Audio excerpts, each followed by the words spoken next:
SicEm365 Radio. Our weekly segment with Baylor Director of Athletics Mack Rhoades is brought to you by Edward Jones Investments Brokers, Tom Albers, Brad Wilson, Ben Erlinson, and Cam Heathcott. Edward Jones, making sense of investing. All right, here we go, this 4 o'clock hour. Mack Rhoades, Director of Athletics at Baylor, with us. Craig Smoak, Paul Catalina, David Smoak on SicEm365 Radio. So I have this SicEm365 helicopter, and I was flying around. I saw your backyard. When did you put that Indianapolis Final Four court on your deck? I have not done that. Do not start any rumors. So how does, and I know this is kind of off the wall, we asked you a little bit about it after the tournament, but what happens? Do you buy the logo? Do you buy the entire court? How does that work, and what's the timeline of the process? Yeah, so you actually buy the entire court, and I'm not sure exactly where we are in the process. We've not received it yet, but what we are doing, which I think is really cool, is we're meeting with the architects, and really talking about how we could use elements of both that court and then maybe the 2005 women's basketball court, championship court, and how we could potentially work elements of the floor into the pavilion design. So, is there opportunity, right, to put certain elements potentially in the concourse where masses can see it? Are there some elements that we could put into the locker room areas and maybe even practice gym areas? So that actually has been a really cool and fun exercise, and we actually looked at some potential opportunities, creative opportunities last Thursday. So it's going to be really cool. And again, to use, two different championship courts and have that woven into the new facility. Do they give you a tracking number to make sure you can follow it before it gets there? By that question that you just asked, Paul, I'm probably going to go check the minute to make sure that you don't intercept it somewhere. So. Well, I see your deck, and it's got that NCAA logo, Indianapolis, whatever else on it. It looks beautiful. It really, really does. Craig? Mac, a lot of sports wrapping up or starting to wrap up, getting close to wrapping up. Men's tennis was one that fell, unfortunately, in the national championship game to Florida. Florida, obviously, a really, really good team, but just your thoughts on the season as a whole, runners-up in indoor and outdoor. And obviously, Michael Woodson gets the full-time gig, as we've talked about previously. But your thoughts on men's tennis as a whole? Yeah, I was just, I think in general, when you take a look at the entire season from start to finish, just really proud of our young men. Did such a great job competing and fighting through adversity, and Michael did a great job of leading them, and the staff did, and to make it all the way to the championship match, and as you mentioned, up against a really talented Florida team, and not making excuses, but somewhat of a home match for Florida, and the crowd was pretty raucous and almost like a football stadium crowd rather than a tennis match crowd. But just proud of the way that they battled, and they had a really tough match in the Final Four versus Tennessee, and were able to grit through that one, and then came up a little bit short against Florida, but really proud of them, and just a great year. And told Michael and all of them to keep your head up, keep your chin up, because nothing to be ashamed of. And now how do you use this experience, and how do we grow from it, learn from it, and use it as a way to catapult to continue to great success in future years. And Boitan won today. He's in the Elite Eight. First time a Baylor men's tennis player has been in the Elite Eight back since 2008. As good as the program has been, that's a long time, and good for him. And I bet he's probably flat out almost exhausted like toast. You know, he's only a sophomore.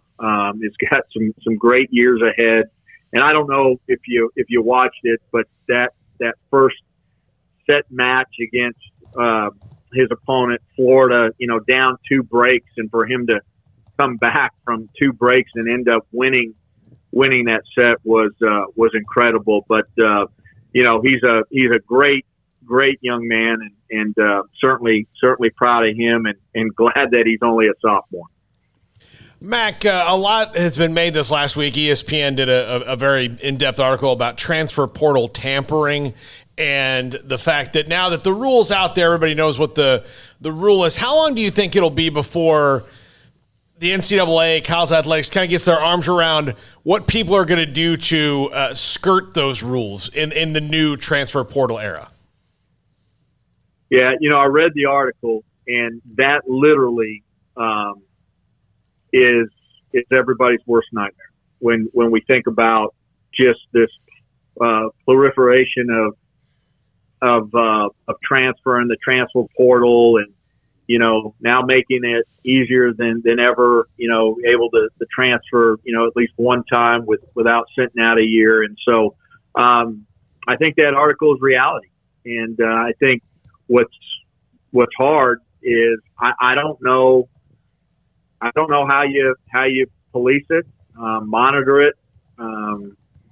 You know, even if you have stiff penalties for tampering, you know, all of the quote unquote third party people that could be involved in it, whether it's high school coach or, you know, someone else, you know, and then, you know, that the article even went into, you know, players on roster reaching out to other players, you know, asking if they're happy and would they have interest. And so that's the reality that we're all going to have to deal with. And you know, I don't know how you monitor it. I really don't. You know, is there a call to action by all of the head coaches, you know, asking everyone to have great integrity with it? You know, does that work? You know, and I hate to have, you know, this attitude, but I don't know that it does. We know that there's certain people out there that don't do it by the rules, don't do it the right way, and they, you know, continue to do it and prosper. And so I don't know. It's going to be something that we're gonna have to navigate and certainly keep an eye on. And you know, look, we're benefactors of transfers coming in. I also think that this puts an absolute premium on developing great relationships with your roster, and not just the 2 deep. I really appreciated Coach Fickell's comments within the article. I thought those were honest and completely honest and transparent, and you know, it's the truth. We're gonna have to do a great job of developing relationships. You know, 1 through 110, 125, or however many on the roster, can't just be your starters and your 2 deep. We know now that it appears as if full capacity will be headed into the 2021 football season. How then are you looking at, or you're discussing tailgating and what can be done? Is it going to be basically, if it's 100% capacity, then tailgating goes back to the norm of 2019? Yeah, that's the conversation right now. We're absolutely doing tailgating, and you know, and in fact, more than 150 tailgate packages have been renewed already for the 21 season. And so, you know, our plan, our vision right now is is to return, just like seating capacity, but return tailgating to full capacity. Haven't made that decision 100% yet, but I think that's where we're going to land, and looking forward to just trying to get back to normal as best we can. And again, always trying to do it in the safest manner as possible. So we're excited about it. Mac, it was probably, I don't know, 2 or 3 weeks ago when we brought up the NCAA, the investigation that I know you can't really say much about it, but it's there. Everyone knows it. You've discussed it a little bit. And you thought maybe the timeline might be by the early summer. And the early summer is staring us right in the face. Where are you or they with that? Yeah, I mean, I wish I could give you a great answer. We're still waiting. And, a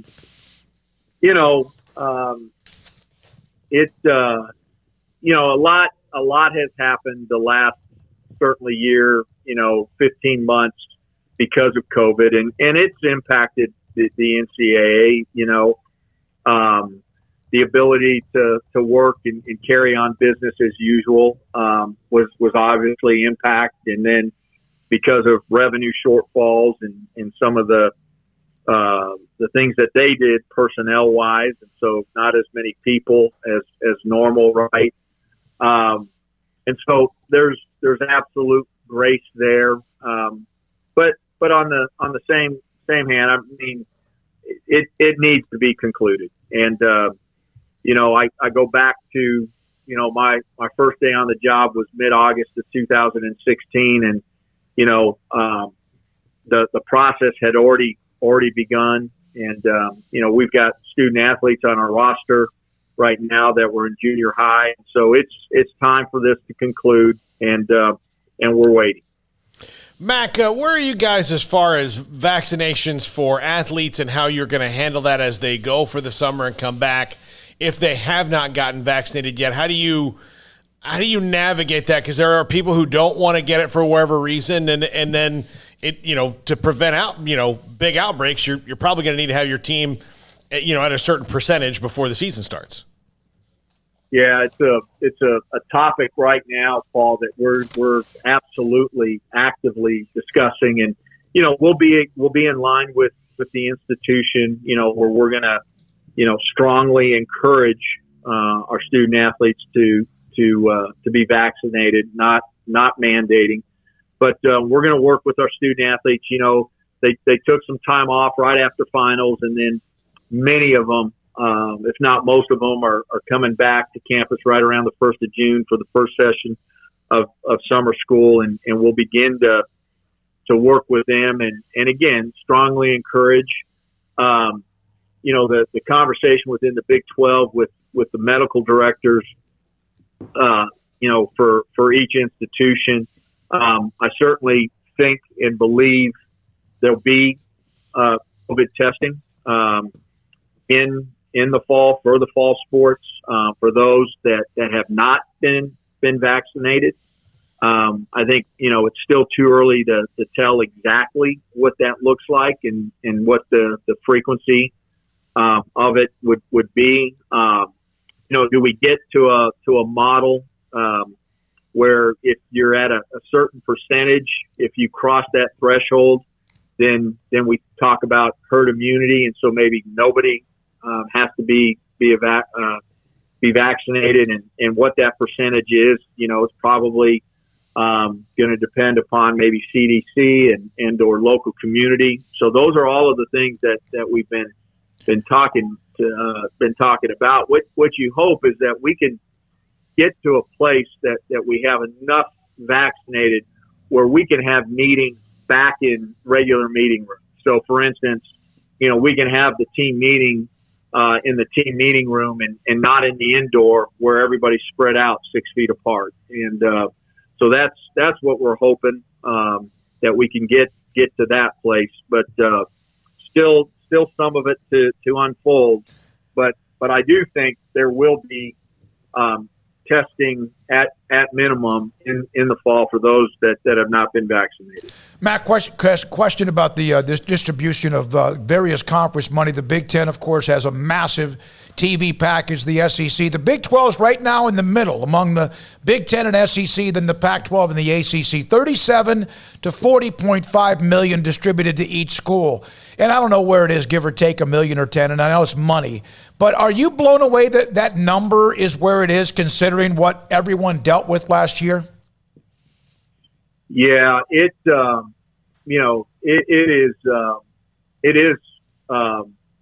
more than any one of us, and I'm talking about the 10 institutions, more than any one of us anticipated.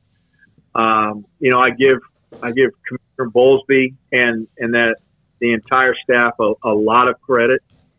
I give our TV partners a lot of credit as well. The NCAA for pulling off both tournaments, all of those things. The CFP for that happening, but the conference office did a tremendous job. They cut their expenses significantly. And because of it, the distribution to each of us was extremely healthy, and like I said, more than anticipated. And we're the Big 12, I think, is in a really, really good place. You mentioned kind of where we sit in terms of revenue distribution per institution, right in the middle. And we're going to continue to be aggressive. Continue to try to find ways. It's not a secret that the TV contract for the Big 12 with our TV partners expires the 24-25 season, and so there's a lot to think about. But the Big 12 is as healthy as it's ever been, and not just from a revenue standpoint. Certainly, that's a big part of it, but just the cohesiveness of the 10-member institutions, and that certainly starts with the CEOs, but also the athletic directors. And again, we're in a really healthy place, and I credit Commissioner Bowlesby for that. Nikki Collin mentioned to some of the TV stations late in the week when she did a tour of them about the fact she would like to have her staff somewhat, I guess, set by maybe midweek this week. I saw her speak at a Rotary Club event yesterday. Has she shared with you, or has there been, how has she handled, okay, people want to know, like everyone wants to know. And I know a couple of the non-conference games that I mentioned yesterday that are going to be released at some point. Has she shared much with you about making sure she gets it right compared to making sure she scratches the itch of who's going to be on her staff? Yeah, I mean, it's a process, and it's a journey.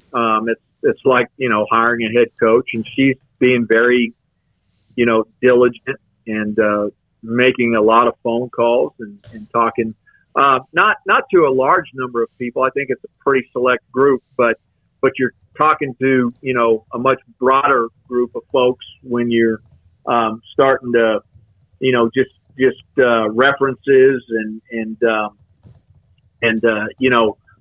talking to high school coaches within the state, for example, and AAU coaches. So she's done a great job of doing her due diligence. We talk a lot and have talked a lot about the candidates and just breaking each person down. And I think I don't want to box her into a corner, but I think that she's kind of earmarked the end of this week to have some finality to it. It may be, a couple days sooner, maybe a couple days later, but she's on track and she's talking to some exceptional people. Thank you, Mac. Appreciate it. Thanks for your time. Thank you all. Appreciate you guys. Mack Rhoades, Director of Athletics at Baylor. So we have Craig's Off the Radar coming up. So to kind of summarize some of the bullet points, and Craig will have his up on the premium section, which is one of the most popular things that's up there when he takes whatever we just heard and then puts it in transcript form and kind of tidies it up. It's time. Yep, it's time. Some of the guys that are on the team now were in junior high on the investigation. It's time to move on. She kind of mentioned a little bit of the delays. Tailgating. They have 150 of the tailgate spots have already been renewed. Now, I know some have also moved across to MLK because they don't like the new setup. That's fine. Some of you have contacted me about that. And then also the court, which is pretty cool, how they can take the court from the 05 national championship with the Baylor women's basketball team and then this one in Indianapolis and somehow include that in the design of the new arena floor, the new field house or whatever you want to call it floor. That's pretty cool. That's pretty, and then in some cases put it in other parts of the field house as well. Yeah, I'm interested to see what that actually looks like and more of the design part. That's cool, but I was glad to hear him say that about the NCAA. I mean, this is ridiculous. It's been almost 5 years, and I don't know, what all has changed really in the last 2 years that's made any bit of a difference towards what they would even be looking at. I mean, there has not been any big court case that oh my gosh, shocking revelation, this completely changed. No, everything's the exact same as it was 4 years ago, much less 5 years ago. So they've had, the Sean Oakman trial already played out. Sam Ukuachu's been on trial 15 times already. You know what I mean? All this stuff has happened in the time since this investigation started. You know what I think it is? I think the NCAA feels pressure. Oh, for sure. There's that. To send a message to social media. Yeah. To scratch that itch rather than what is fair or not fair. And they might have dug through some things and seen a couple of things and are what would this normally be? A loss of a scholarship or two, but that's not going to scratch the itch. But the burden is for them, though, if they're going, and I think this is probably why it's taken so long. Since they've been hammered in court so many times, all Baylor would have to do in a legal sense is pretty much pick up those cases and go, okay, well, here's where ours is different, but here's where it applies. Here you go. Absolutely. So what the NCAA has to do is, if they're going to try to hammer Baylor or try to send a message, they have to do that and know that it's not going to be okay, no, here you go. Sign on the line. No. And so they have to have something that's not going to get immediately defeated, which I don't believe in my heart of hearts they really have the capability to do. So that's probably what's taking so long is just weaving through legal mumbo jumbo to try to make it work. But COVID should not have slowed that down. You can do that in your house. It did because they've let go basically the entire NCAA office. They've got people. They're shorthanded and juggling all these investigations, which is even a bigger joke. The fact that they're letting people go and they're supposed to be the final word on these big things. He's right. It's time. And everybody's been waiting, and it's been 5 years. Get a decision out there already. Enough is enough. I completely agree. It'll be interesting to see what happens. We come back with Craig's Off the Radar.